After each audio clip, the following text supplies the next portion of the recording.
Holmes, the architect of death. America was buzzing with excitement in the summer of 1893. The Chicago World's Fair had drawn millions of visitors from across the country. Wide-eyed travelers, hopeful dreamers, men searching for work, and women chasing opportunity. But just a few blocks from the glowing fairgrounds, another structure was rising. A building unlike anything Chicago had ever seen. A building with secrets no one could imagine. It was called the Castle, and its creator was a charming young doctor, a man with perfect manners, a warm smile, and dark eyes full of calculation. His name was Herman Webster Mudgett, but history would remember him by a far more chilling name: Holmes. At first glance, Holmes's building looked like a normal three-story hotel.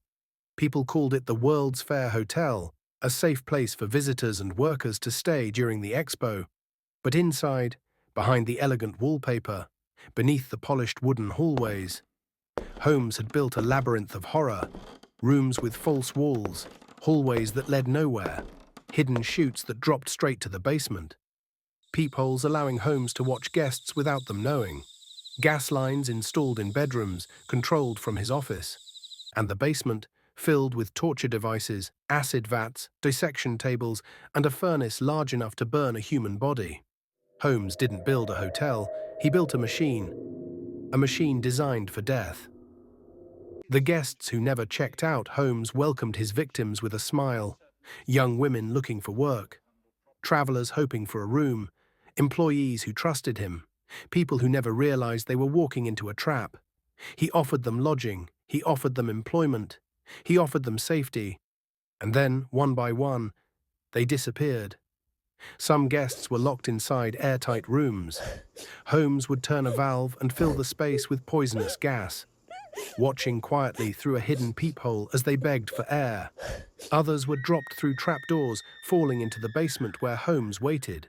And some were never found at all. Holmes sold the skeletons to medical schools, telling them they were legit specimens. No one questioned him. He was, after all, a doctor. But like many criminals driven by greed and ego, Holmes became sloppy. Insurance fraud, unpaid bills, sudden disappearances. People started asking questions. In 1895, investigators finally entered the building. What they found shocked even the most hardened detectives: secret rooms, strange drawings, blood-stained floors, bones, and evidence of dozens, possibly hundreds, of murders. Holmes was arrested. He confessed to 27 killings. But many believe the real number was far, far higher. He was hanged in 1896. Witnesses said he showed no fear, no regret, no remorse, only a calm, chilling stare.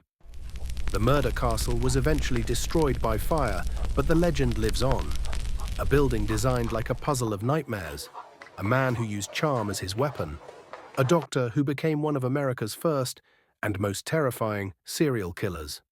To this day, the true number of Holmes's victims remains unknown. Some say dozens, some say hundreds.